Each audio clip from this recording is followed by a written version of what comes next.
Penyalaan SMA masing-masing sebagai anggota tersebut diucapkan hasil terpaut pada 11 September oleh selain pada 11 September 2025 oleh Hakim Ketua dengan didampingi oleh anggota tersebut dibantu oleh Gali Kosliwan SSK Panitra Pengganti Pelangi Kediri serta dihadiri oleh Ikhwan Kabal Main SMA dan kemudian Tias SMA penuntut pada Kejaksaan Negeri Kota Kediri dan terdakwa serta penasihat hukumnya.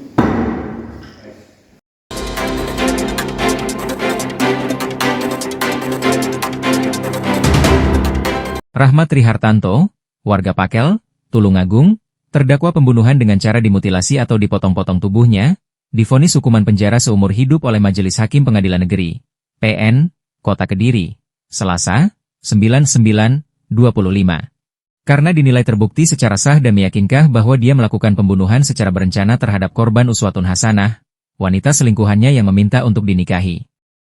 Sedangkan Rahmat Trihartanto, dalam persidangan sebelumnya sempat mengaku marah dan emosi karena anaknya disebut nantinya akan jadi wanita nakal oleh korban Uswatun Hasanah. Sehingga dia melakukan penganiayaan terhadap korban, mencekik, hingga melakukan pembunuhan mutilasi terhadap Uswatun Hasanah.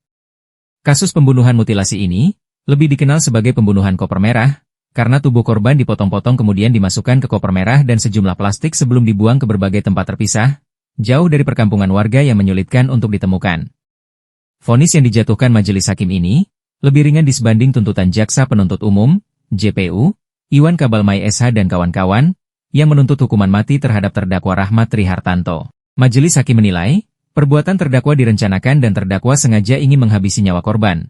Karena saat awal menganiaya korban yaitu dengan mencekik korban hingga keluar darah di hidungnya kemudian korban pingsan.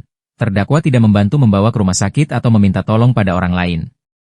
Perbuatan terdakwa juga dinilai sadistis, karena tubuh korban dipotong-potong lalu dimasukkan ke koper berwarna merah. Sebagian potongan tubuhnya dimasukkan ke plastik lalu diberi lakban agar tidak ada ceceran darah tidak tercecer hingga orang lain tidak curiga terhadap isi dalam bungkusan plastik tersebut.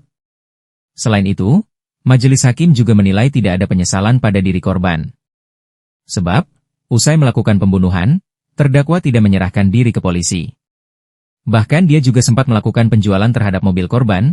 Uang hasil penjualan itu kemudian dibelikan mobil lagi untuk dikuasai oleh terdakwa Rahmat Trihartanto. Usai mendengarkan vonis majelis hakim dengan hukuman penjara seumur hidup, terdakwa Rahmat Trihartanto menyatakan pihaknya masih pikir-pikir apakah akan melakukan banding atau tidak terkait vonis tersebut. Pikir-pikir, kata Rahmat Trihartanto, usai konsultasi dengan penasehat hukumnya.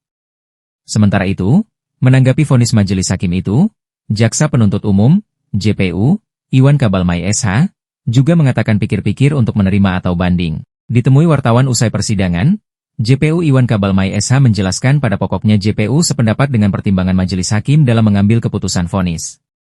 Hanya saja, untuk mengambil langkah hukum banding atau tidak, pihaknya masih pikir-pikir. Pada pokoknya, kita sependapat dengan pertimbangan majelis hakim, tandas Iwan. Sependapat 340 itu yang penting. Unsur rencana sudah terbukti, hanya soal rahmat yang berbeda. Pendapat majelis mungkin seumur hidup kita hukuman mati, tapi tidak ada upaya hukum untuk upaya hukum banding. Nanti kita akan lapor ke pimpinan langkah-langkah apa yang kita lakukan terhadap putusan. Ada banding apa menurut penilaian tadi dari ucapan majelis bahwa ini sebetulnya adalah pembunuhan yang secara sadis. Sadis pendapat itu. Iya, tapi dalam kaitannya ini kan hanya dihukum seumur hidup. Mungkin intinya itu kan kita jaksa itu kan sependapat dengan majelis itu. Inti apa pertimbangan apa yang kita dalam surat tuntutan itu majelis mengambil alih. Nah, sependapat soal pertimbangan